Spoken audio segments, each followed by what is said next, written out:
안녕하세요. 반갑습니다. 지금 몇 주째 얼굴을 못 뵈니까 많이 보고 싶어요.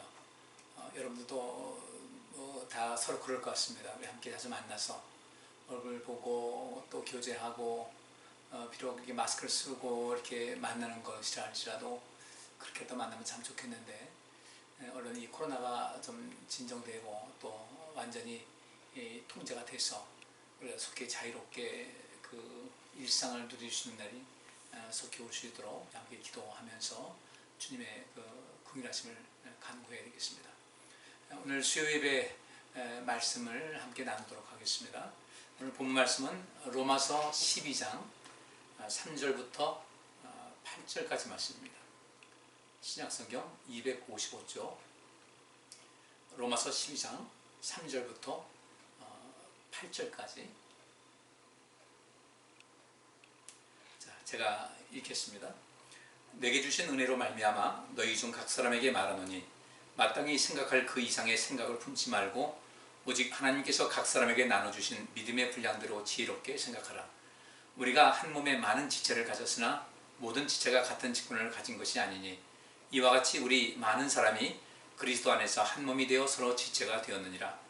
우리에게 주신 은혜대로 받은 은사가 각각 다르니 혹 예언이면 믿음의 분수대로, 혹 섬기는 일이면 섬기는 일로, 혹 가르치는 자면 가르치는 일로, 혹 권위하는 자면 권위하는 일로, 구제하는 자는 성실함으로, 다스리는 자는 부지런함으로, 긍휼을 베푸는 자는 즐거움으로 할 것이시라. 아멘.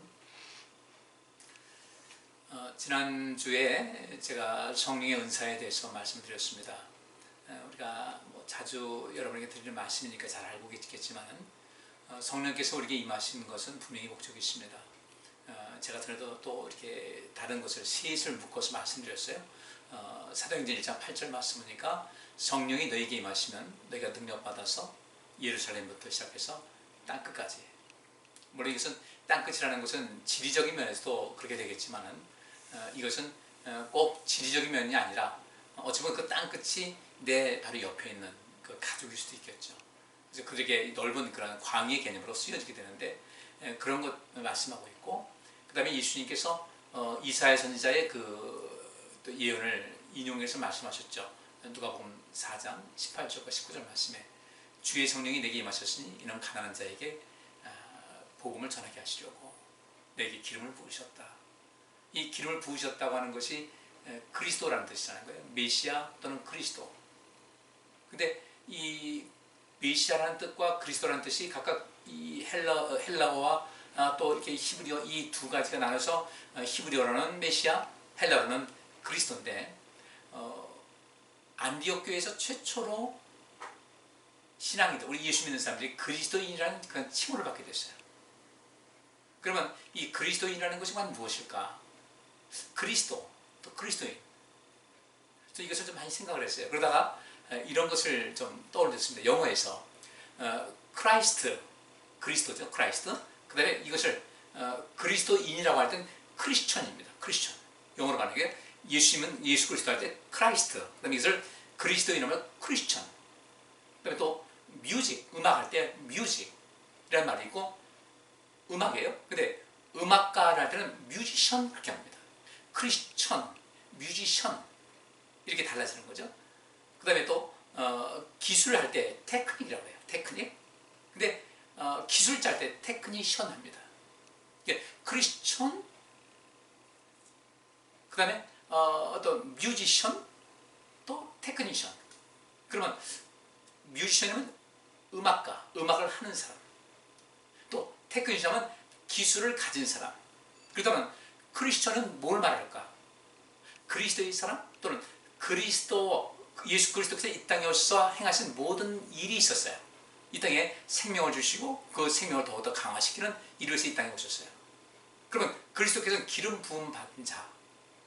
그러면 이 크리스천인 것은 기름 부음 받은 자, 우리 역시 마찬가지로 그리스도, 그 다음에 크리스천 하게 되면은 그리스도, 기름 부음 받은 자, 그 기름 부음 받으신 예수 그리스도의 삶을 이 세상에 전파하고 그대로 나누는 삶을 사는 것이 크리스천이라고, 그리스도인이라 이렇게 말씀하고 있는 거죠.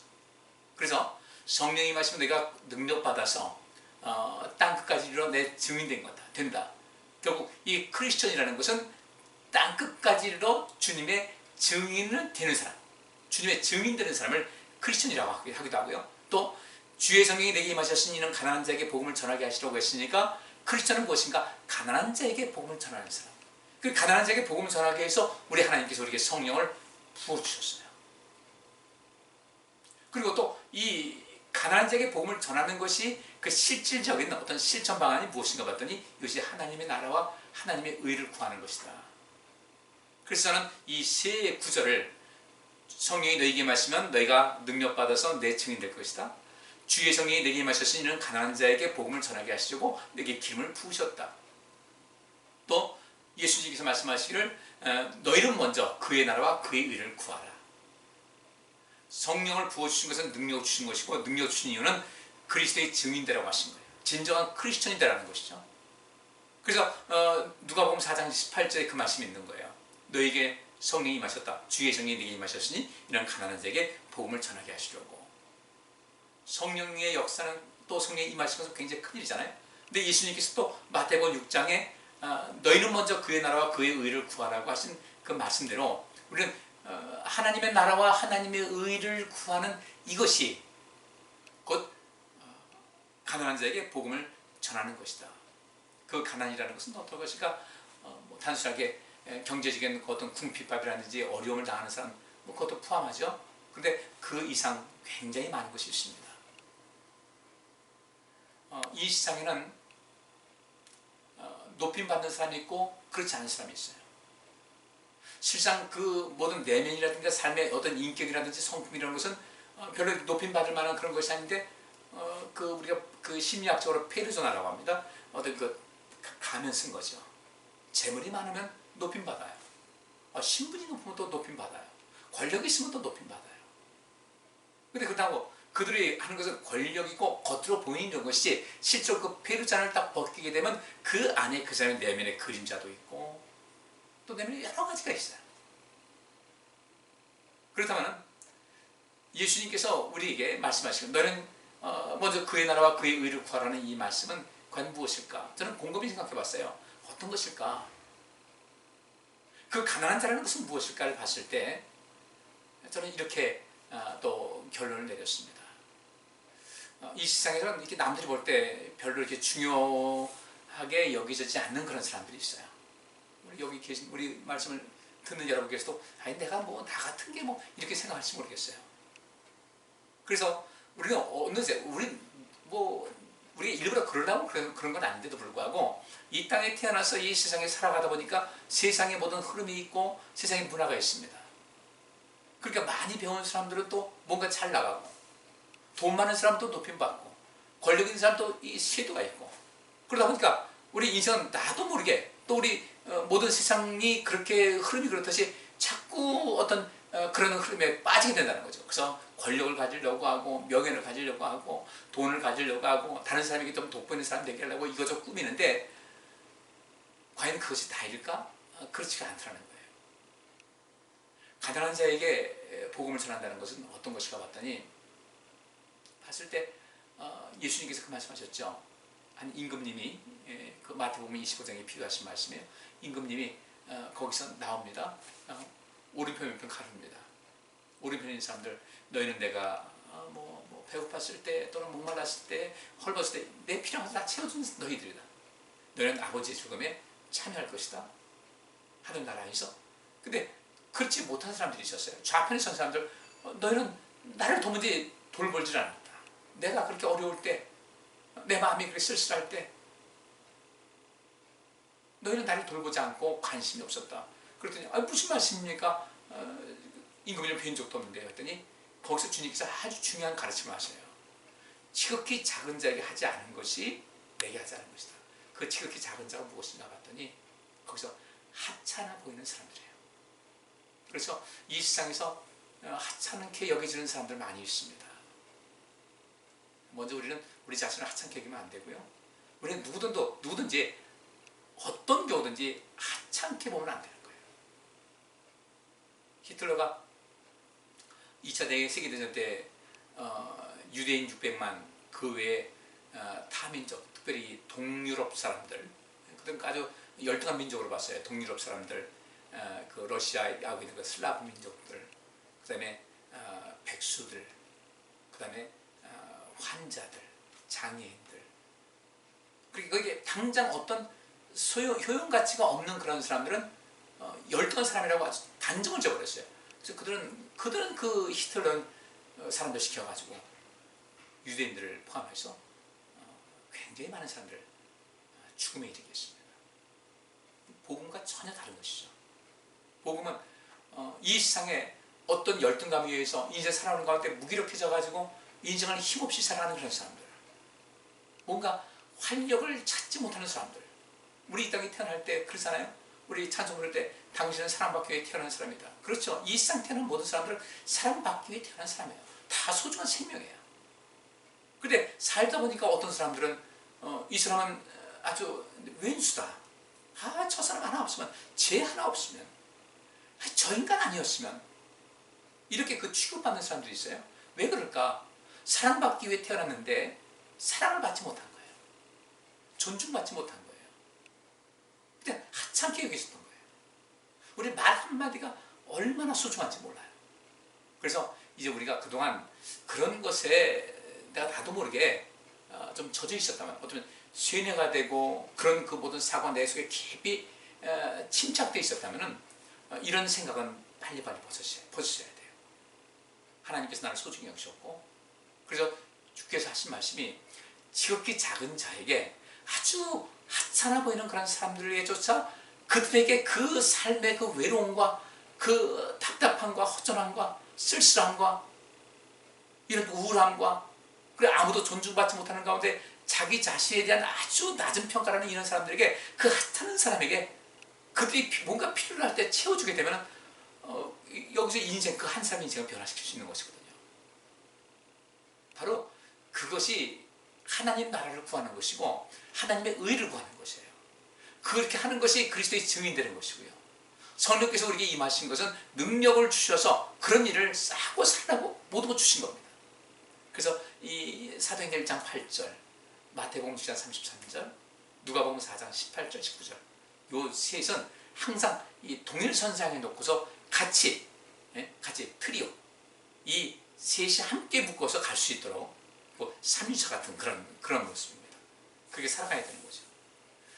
지난주에는 제가 그런 면에서 그 성령의 은사에 대한 말씀을 드렸습니다. 그리고 그 중에서 제가 제일 중요하다는 것이 이제 고린도전서 12장 7절에 있는 말씀이라고 말씀을 드렸는데, 고린도전서 10장 7절에 있는 말씀에 다시 한 번 더 반복합니다. 거기 영문 성경 보면 아주 그렇게 잘 나와 있어요. 주의 성이 내게 나타남을 주신 것은 유익하게 하려 하심이라. 우리 개역 성경에는 그렇게 나와 있습니다. 근데 누구에게라는 그 대상이 확실치 않다 보니까 그동안 우리 한국교회는 자기 자신의 유익에만 너무 몰입을 해왔고, 그러다 보니까 교회가 교회로서의 기능을 제대로 하지 못했고, 잘못 가르쳐준 분들 책임이겠죠. 저도 목사로서 우리 성도님들에게 좀 될 수 있으면 제대로 가르치려고, 바르게 가르치려고 이렇게 애는 쓰고 있는데, 그래도 어떤 데는 제가 날마다 생각이 새로워지고 기도하면서 묵상하면서 또 이 설교 준비하면서 그때그때 주님께서 이렇게 깨달음을 주실 때 얼마나 제가 감사한지 모르겠어요. 또 제가 또 감사한 것은 우리 성도님들에게 뭔가 줄 수 있는 것이 많아진다는 것이 참 감사하고요. 지금 이렇게 함께 우리 예배당에서 모여서 예배드리지 못하지만 이렇게라도 해서 성도님들에게 유익 주고자 하는 그런 간절한 마음, 이거 좀 알아주셨으면 좋겠어요. 고린도전서 10장 7절에 그 NLT 영문 성경에는 이렇게 되어 있습니다. A spiritual gift is given to each of us. A spiritual gift, 영적인 은사 또 영적인 선물은 is given to each of us. 우리 모두 한 개인에게 주어졌다는 거예요. So we can help each other. 그래서 we can help, 우리는 도울 수 있습니다. 어떻게? each other. 서로가 서로를 도울 수가 있습니다. 우리 은사 받는 사람들은 내가 뭐 은사했다고 난 주는 것이 아니라 내게 없는 어떤 것이 있어요. 내게 필요한 어떤 것이 있어요. 바꿔 말하면 내게 있어서 없어서 내가 가난함을 느낄 때가 있어요. 제일 내가 돈이 없을 수도 있어요. 또 어떤 데는 내가 어떤 재능, 이런 재능이 있으면 좋겠다 하는데 없을 수가 있어요. 근데 그 재능을 다 가질 수는 없거든요. 없어서 좀 아쉬운 것도 있지만 남에게 줄 수 있는 건 누구든지 있다는 것입니다.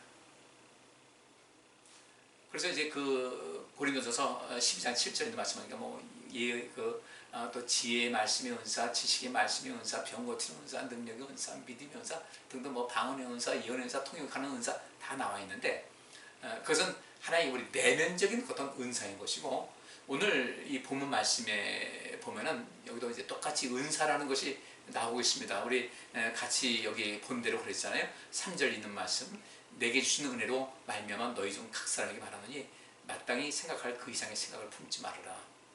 내가 저 있으면 좋겠는데 가지 말고 내게 없으면 남에게 빌려 쓰라는 거예요. 다른 사람의 도움을 받으라는 거예요.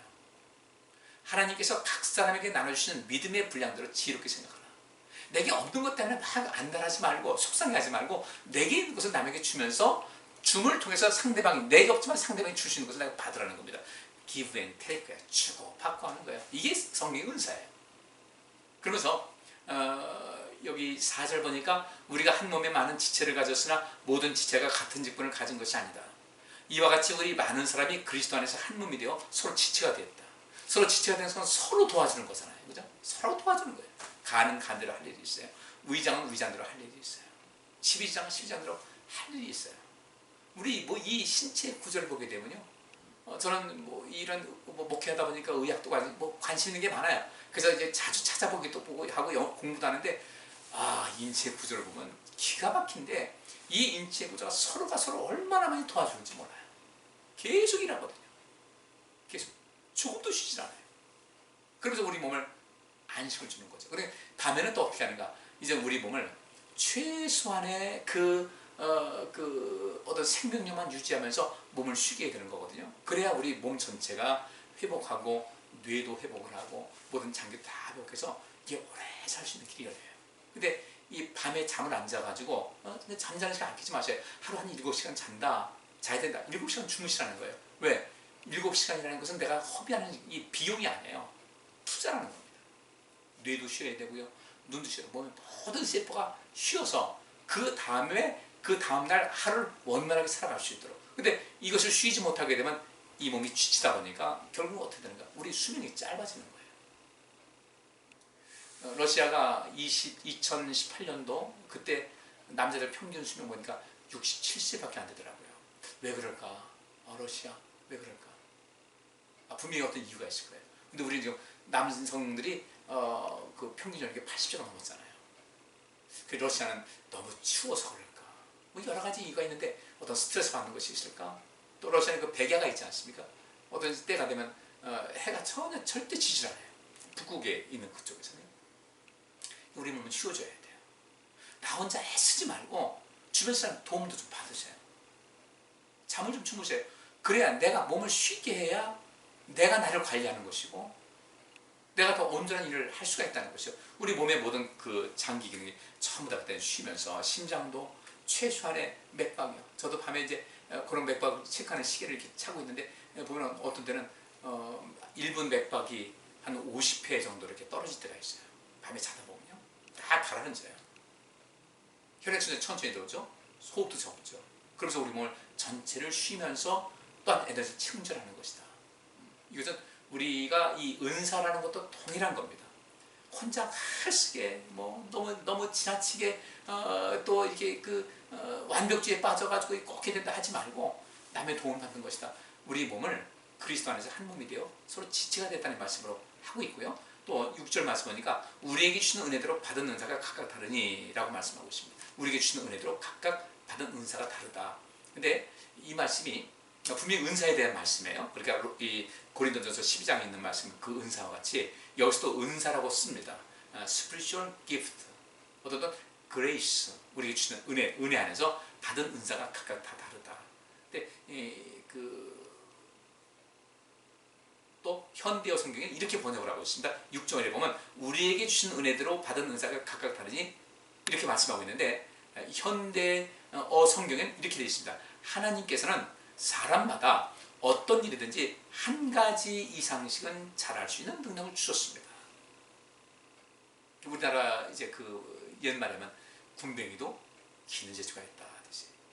뭐 약간 비유가 좀 그래서 그런데 우리에게 주시는 은혜대로 받은 은사가 각각 다르다는 것은 하나님께서는 사람마다 어떤 일이든 한 가지 이상은 잘할 수 있는 능력을 주셨습니다. 여러분 어떻게 생각하세요? 우리 권사님, 지금 누가 보지만 권사님, 우리 집사님 어때요? 내가 여기 있는 한 가지 이상씩은 잘할 수 있다고 하는데 뭘 잘할 수 있어요? 잘할 수 있는 건 말씀해 보세요. 안 들려요? 한번 해보세요. 그래, 그거. 우리 이것을 잘 활용할 수가 있어야 되겠다. 절대로 그것은요, 이 달란트 비유에서 역시 마찬가지예요. 하나님께서 우리에게 어떤 일은, 사람마다 어떤 일이든 한 가지씩은 잘할 수 있는 능력을 주셨다고 그랬지만, 그건 주님께서 우리에게 주신 선물이고, 선물, 권리이자 또 이것을 잘 활용해라, 의무입니다. 그리고 권리와 의무가 주어졌을 때 반드시 뒤에 따르는 것이 책임이 따라요. 이것이 하나님 앞에 그 백보자 심판 앞에 선다는 것이 바로 그것을 말하고 있습니다. 그러면서 다 어떤 일이든 하나님께서는 사람마다 어떤 일이든 한 가지 이상씩은 잘할 수 있는 능력을 주셨는데, 그러므로 결과물을 말하는 겁니다. 만일 예언이면 믿음의 분수대로라고 했어요. 오늘 본문 말씀. 근데 이 예언이면 믿음의 분수대로라는 것이 어떤 것인가? 지난주도 말씀드렸죠. 분수라는 것은 분량대로입니다. 내가 받은 그 분량만큼. 내가 A라는 은사를 내가 한 80 정도를 할 수 있는 능력이 있어요. B라는 은사는 한 5% 정도 할 수 있어요. 그거를 그 분량만큼 하는 거예요. 분량만큼. 그러니까 여기서 예언이면 믿음의 분수대로, 믿음의 분량만큼만 해야지, 여기서 예언하는 능력 받았다는데 믿음의 분량대로 예언하는 것이 아니라 자기 시간에 따라 막 얘기를 하는 거예요. 이게 굉장히 위험한 겁니다. 그래서 유대인들은 전통적으로 어떤 만장일치라는 것에서 굉장히 유대인들은 그 경계를 하고 있습니다. 어떻게 사람마다 생각이 다 다른데 만장일치가 나올 수 있는가? 이건 잘못된 거다. 저는 그 유대인들이 그런 얘기를 생각을 왜 했을까라는 것에서 아마 성경을 좀 근거했어요. 분명히 그들은 성경에 근거해서 그런 결론을 가졌을 텐데, 제가 그 생각을 하니까 아방이 그 이전에 우리 11기 때 보면 나와 있죠. 아방이 길르앗 라못이라는 아주 그 지리적으로 또 경제적으로 이렇게 아주 요충지가 있었습니다. 거길 이방인들 뺏겼어요.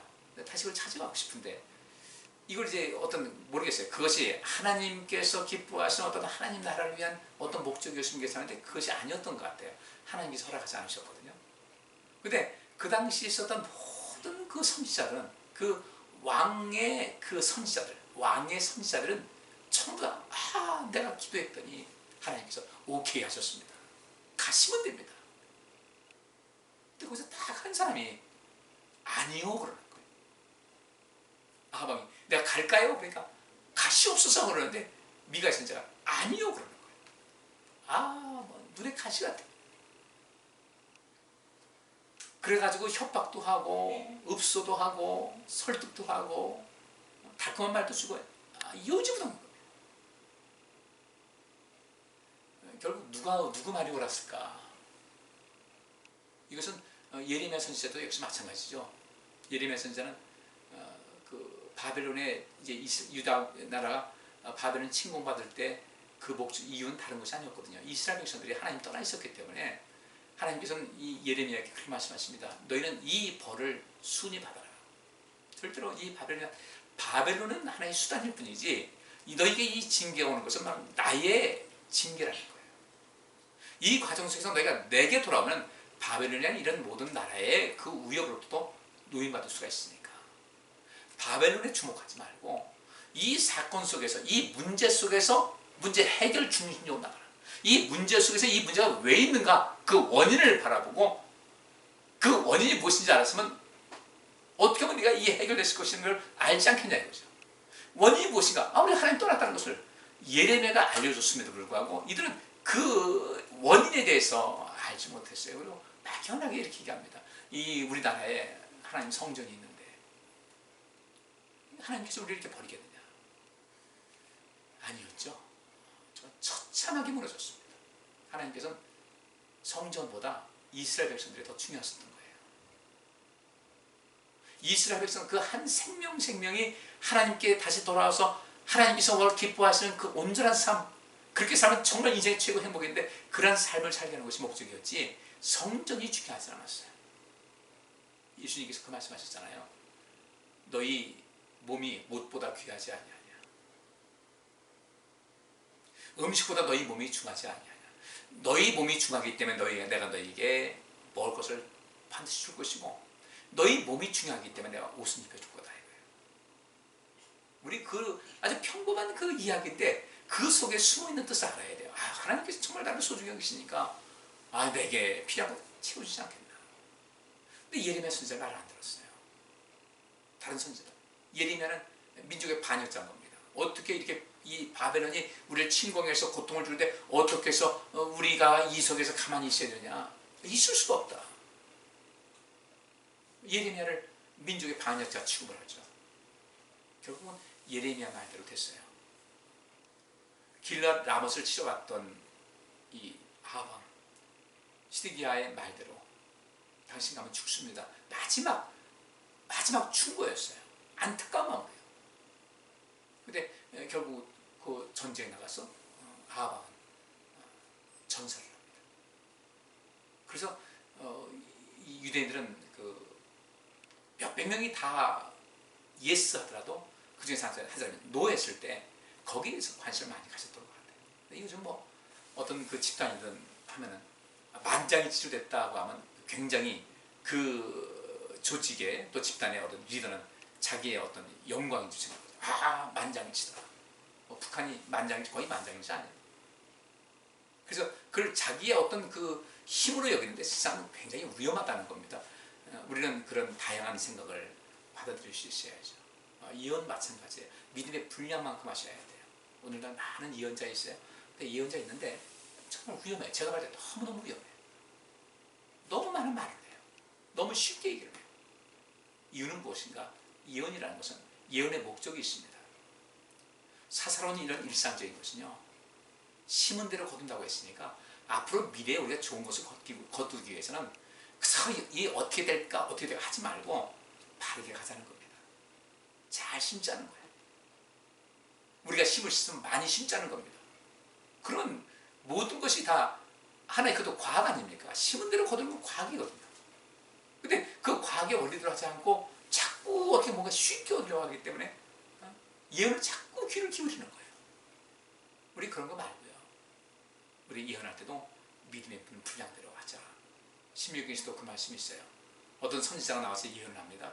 이 사람이 참된 사람인지 아닌지를 알기 위해서는 그 사람이 예언했던 이런 모든 것이 그 말한 그대로 이루어지는지 안 이루어지를 보고 이루어지지 않으면 가짜라는 거죠.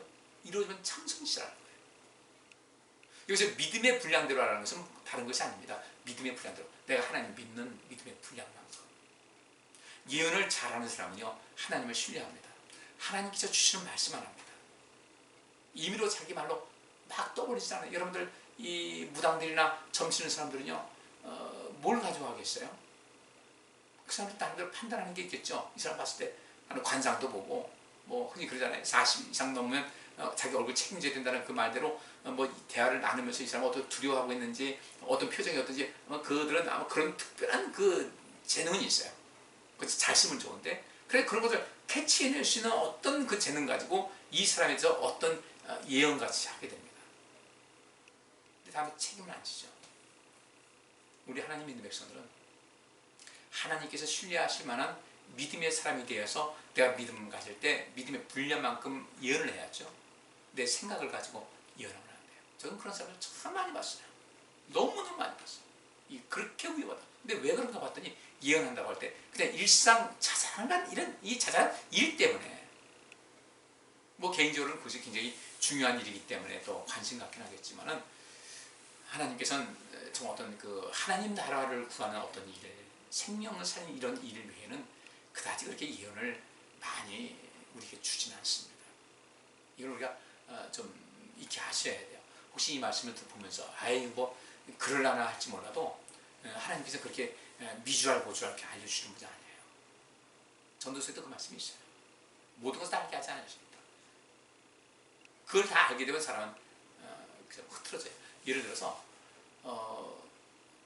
부모님이 그 재산을 많이 가진 사람들, 그래서 내가 제 유산을 많이 받을 수 있을 것이라고 생각하는 사람들은, 제가 다 그런 건 아닌데 상당히 많은 사람들이, 훨씬 더 많은 사람들이 삶이 좀 무기력해지고 그 앞으로 자기에게 돌아올 그런 재산을 믿고 있기 때문에 너무 쉽게 일을 벌리기도 하고요. 삶이 좀 든든하지 못한 경우를 제가 너무도 많이 봤습니다.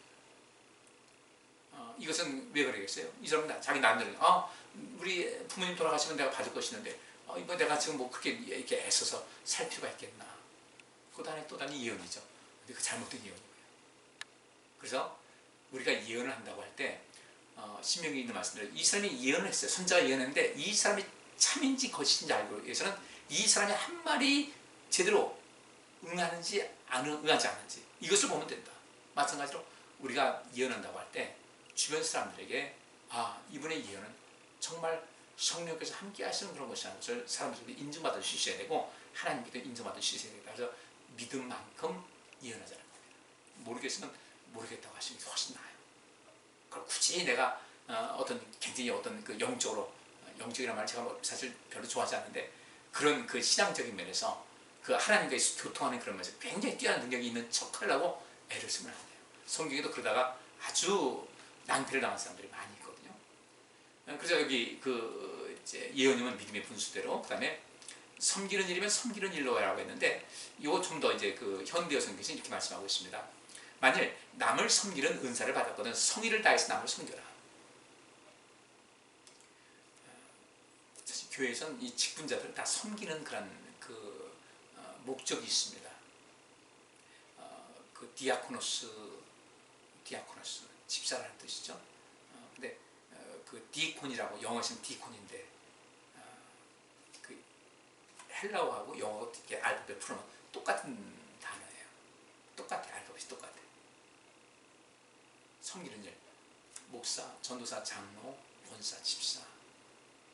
저도 그리스도이면 누구든지 이 세상을 온전케 하기 위한 생명을 살기 위한 섬기는 사명을 받았어요. 우리 그런 그 섬기를 받았으니까 이제 어떻게 해야 되겠어요? 여기 대로 남을 섬기는 은사를 받았거든 성의를 다해서 남을 섬기자. 우리는 다 똑같이 섬겨야 돼요. 여기서 섬김을 받으려고 하니까 문제가 되죠. 난도 섬김을 받아야 된다 이렇게 하는 거죠. 우리는 섬김받을 권리도 있지만 남을 섬겨야 될 의무가 있습니다. 이 섬기는 것도 서로 주거니 받거니 하는 거예요. 우리 몸에 있을 때 폐만 있다고 사는 건 아니거든요. 폐는 왜 있어요? 심장이 있기 때문에 폐가 기능하는 거예요. 폐가 있기 때문에 심장도 기능하는 거예요. 폐 따로 심장 따로 있을 수 없는 거예요. 오장이라는 것이 뭐예요? 이것이 없으면 생명을 유지할 수 없는 그 장기를 오장이라고 하는데 서로 상호작용을 합니다. 다 상호작용하면서 여기서 우리 한 생명을 계속 유지하는 것 같이 우리도 진정한 이 땅의 인생을 살아갈 때 진정한 모습 되기 위해서는 섬기고 섬김받는 이 일을 서로 해나가셔야 되는 거예요. 이것이 우리에게 은사를 주는 것이다. 그 다음에 가르치는 자는 가르치는 일로 그러는데 여기서 가르치는 자라고 할 때 무엇인가? 내가 가르치는 자 받았어요. 굳이 교사나 교수뿐 아니더라도 이런 일에 부모가 자녀를 또 가르치시잖아요. 그죠? 이럴 때 내가 가르쳐야 될 어떤 입장에 있을 때는 어떻게 될 것인가? 잘 가르치라는 겁니다. 이스라엘 백성들은 역사 속에서요 정말 그 자녀들에게 하나님 말씀을 잘 가르쳤어요. 그랬더니 저들이 저렇게 멋진 민족이 있어요. 난 저게 그렇게 부러울 수가 없어요. 유대인들의 그 신앙의 토양과 우리나라의 신앙의 토양이 달라요. 지금 우리가 지금 현장 예배 못 드리고 있잖아요. 뭐 여기저기 여러 얘기가 많죠. 이런 때 우리가 또 현장에서 예배할 수 있는 모든 것을 훈련해야 된다. 유대인들은 역사적으로 증거를 증명했어요. 그들은요.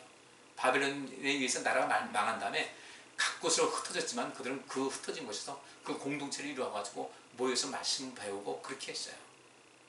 예배하면서요. 근데 지금 우리 그나마도 안 되잖아요. 그나마도. 그래서 이게 좀 장기화되면은 우리는 또 다른 어떤 방안을 좀 모색해야 되지 않을까 싶은 생각이 드는데 그 신앙의 토양이 달라요. 그렇게 다 뿔뿔이 흩어져가지고 나라도 없이 살면서도 믿음을 지켰는데 우리는 그런 훈련이 안 돼 있는 것이 사실 우리 한국교회 현실이라는 거죠. 저도 염려하는 것이 거예요. 우리 성도들 혹시라도 이런 상황에서 믿음이 식어지지 않을까 굉장히 염려가 되거든요. 가르치는 자는 잘 훌륭하게 가르치라. 우리 자녀들도 훌륭하게 가르쳐야 돼요. 여기 혹시 가르치는 일에 종사하신 분들 잘 가르치셔야 됩니다. 제 자랑할게요. 저는 그 성결대학교에서 강의할 때 강의 평가 늘 하거든요. 학기 끝나면 톱 5 안에 항상 들었어요. 외래 교수인데도 불구하고 어떤 분 저한테 그러더라고요. 어쩜 그렇게 학생들한테 인기가 좋을 수 있습니까? 다른 거 없었어요. 그냥 열심히 가르쳤어요. 제게 있는 것 하나라도 더 주기 위해서 했었어요. 내가 내 것을 남에게 주는 거 인색하는 것이 아니라 하나라도 더 주기 위해서 애썼어요. 근데 어떤 대학 그 학부를 가르치는데 한 학생이 나중에 그렇게 썼더라고요. 중간에 우리 교수님 참 하는 것이 굉장히 많은 것 같다. 또 그것을 하나라도 더 알려주려고 애쓰는 모습이 참 감동적이다. 그런 거를 좀 많이 봤어요. 잘하는 거 아니고 좀 이런 건 여러분도 좀 배우시라고. 그래서 말씀드리는 겁니다. 그 다음에 8절 보니까 권위하는 자는 권위하는 일로, 여기서 이 권위한다는 것은 남을 권면하고 하는 거죠. 권면하는 것은 힘을 주고 사는 거예요. 낙심시키는 것이 아니라 힘을 주자는 거예요. 우리 가끔 자녀들 이렇게 잘 되라고 이렇게 교육하고 권면하다가 그 또 부모와 자식 간에 또 이렇게 좀 이렇게 다툼이 생길 때가 있잖아요. 우리 말 한마디, 내가 특별히 권사님들 권면하는 자인데 항상 위로해주고 용기를 주고, 그래서 8대2, 가르마가 8대2가 아니라 누군가 권면할 때 칭찬과 격려와 용기 주는 말이 8, 그 다음에 조금 책망성 있는 말은 2. 근데 이 책망성 있는 말도 아주 상대방에게 마음 상하지 않게 옆구리 곡사포, 직사포 쓰지 말고 곡사포로 해서 그 할 수 있는 그런 거. 근데 이 권위하는 그 은사는 사실 모두에게 있는 것이거든요. 부부 간에도 그렇고 부모 자녀 간에도 그렇고, 또 이게 우리 교회 안에서 공동체 안에서도 그렇고, 이런 것을 좀 그 권위할 때 좀 남에게 도움이 되는 그런 말, 누군가에게 용기를 주고 힘을 주는 그런 말로 해나가야 되겠다. 또 말씀드릴게요. 언어의 마술사예요. 언어의 마술사. 말 한마디에 천냥빚을 갚을 수 있는 언어의 마술사. 우리가 연구 많이 하셔야 돼요. 내 말투는 어떤가? 내가 쓰는 언어 구사는, 언어는 어떻게 언어를 구사하고 있는가? 그러니까 우리가 토플 공부하는 사람들이 보면 고급 영어라는 것은 굉장히 품격 있는 영어를 많이 배우는 것인데, 우리나라도 품격 있는 그런 단어 많습니다. 똑같은 건데도 많이 있어요. 동의어가 많이 있는데 이것을 다양하게 섞었으면 굉장히 좀 남들이 볼 때 저 사람 예스럽지 않다 이렇게 보는 거죠. 그리고 구제하는 사람은 어떻게 됩니까? 여기 현대 성경은 그랬어요. 하나님께서 재물을 주셨거든 다른 사람을 돕는 일에 아까워하지 마십시오. 남에게 베풀고 나서도 아유 저 사람 왜 이렇게 좀 손이 작지라는 말 듣지 않게, 기왕이 하려면 남들 볼 때 아유 저 사람 수준에 참 많이 했어. 아유 저분 정말 여의치 않은데도 불구하고 저렇게 애쓰시네라는 이 평가를 받을 수 있도록 우리는 나이값도 해야 되고요. 또 재물 가진 부자 값도 해야 되고요. 배운 값도 해야 되고 많은 거 있어요.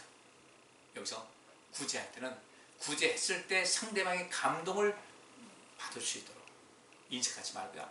이게 아까워지 마시고요. 그 다음에 이런 말씀 있죠.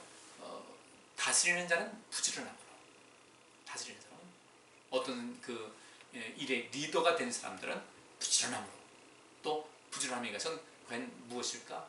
열심을 다하라. 열심. 우리 여기 회장님들 계시죠? 또 우리 목장장님들 계시죠? 또 이렇게 항전 직분자들 계시죠? 다 거기 포함되는데 열심으로 모든 것에 나갈 때 그 상급은 여러분에게 그대로 임하게 될 줄 믿습니다. 그리고 긍휼을 베푸는 자는 즐거움으로 할 것이다. 여기 있는 대로 슬픈 자를 위로하는 사람들, 긍휼, 불쌍히 여기는 거잖아요. 자비를 베푸는 사람들 있잖아요. 근데 이렇게 이런 일을 하다 보면 같이 나도 이렇게 그 자칫 그들과 동화되어가는데 마음이 무거워질 수가 있는데, 그런 일을 할 때는 자기 자신을 잘 관리해서 슬픈 자를 위로해가는 사람들은 기쁜 마음으로 그들을 위로하고 또 자기 자신을 더 충전시키고 이 성령께서 함께 하시니까 그렇게 하게 되면은 우리 하나님 믿는 백성들이 오늘 지금 드린 말씀대로 이것에만 좀 주목해서 한다면 이 세상이 달라지지 않을까. 우리 가정이 달라질 것이고 자기 자신이 달라질 것이고 또 교회도 달라질 것이고 세상이 달라질 것이다. 우리는 그 나비 효과 있잖아요. 난 별로 할 것이 없다 생각하지 말고 하나님께서는 누구에게든지 한 가지 이상씩은 다른 사람과 잘할 수 있는 어떤 것을 주셨다는 거예요. 그걸 발견해야 되죠. 발견해서 난 뭘 잘할 수가 있지? 내가 할 수 있는 것이 무엇이지? 이제 이것을 해야 되겠다. 오늘 이 마음 꼭 가지시고 우리 인생 한번 멋있게 한번 살아보십시다. 누군가에게 내 이름이 아주 멋지게 기억이 될 수 있도록. 그분 참 멋있었는데. 우리가 세상을 떠날 때 그분 참 아까운데. 너무 아깝다. 도르가가 그 사도행전에 나오죠. 과부들 그 외롭고 삶이 팍팍하고 고단한 이런 과부들에게 속옷과 겉옷을 만들어서 그들 친구가 되어주고 위로가 되어주고 아껴주고 했던 이분이 갑자기 세상을 떠났어요. 거기 있는 사람들이 하늘이 무너진 것 같은 그런 느낌. 근데 그가 다시 살아나지 않습니까? 베드로를 불러서 그에게 인도했을 때 그 옆에 있는 과부들이 슬피 울면서 그분을 추모하고 안타까워할 때 베드로가 하나님께 기도하고 사람을 나가게 한 다음에 부인 일어나시오. 이 여인이 일어났어요. 그것 때문에 욥바에 있는 많은 사람들이 하나님께로 돌아왔다. 놀라운 사실이죠. 우리 그렇게 도르가 같은 그런 삶을 살아갈 필요가 있습니다. 결심하셔야 돼요. 난 그렇게 살아야 된다. 난 충분히 살 수 있다. 이제까지 내가 항상 하나님께 주세요 하고 항상 의존적인 삶을 살았다. 이제 내 것만 가지고 살았다. 내 것만 움켜쥐고 살았다. 이제 좀 이렇게 흐트러 나눠주면서요. 인생을 살아갈 수 있어야 돼요. 하나님께서 나를 통해서 그 일을 원하시고 그 일을 그렇게 하기 시작하면 성령께서 반드시 우리 성도들과 함께 하셔서 성령으로 충만하게 하시고 능력으로 함께 하실 줄 믿습니다. 오늘 여기까지 하겠습니다. 말씀 마음으로 새기고 오늘 남은 시간 편안하게 지내시고요. 우리가 참 서로 떨어져 있지만 항상 서로 생각하면서 기도하면서 은혜롭게 매일매일 지낼 수 있기를 간절히 바랍니다. 잠깐 기도하겠습니다. 하나님 감사합니다. 고린도전서에 나와 있는 그 은사뿐 아니라 로마서 10장에 나와 있는 은사의 말씀을 가지고 함께 우리가 말씀을 상고했습니다. 저희들 바르게 이 말씀을 익히고 내게 분명히 주님께서는 은사를 뭔가를 주셨는데 그것이 무엇인지를 발견하고 그것을 가지고 온 세상에 유익을 주는 귀한 삶을 사는 저희들 되기를 원합니다.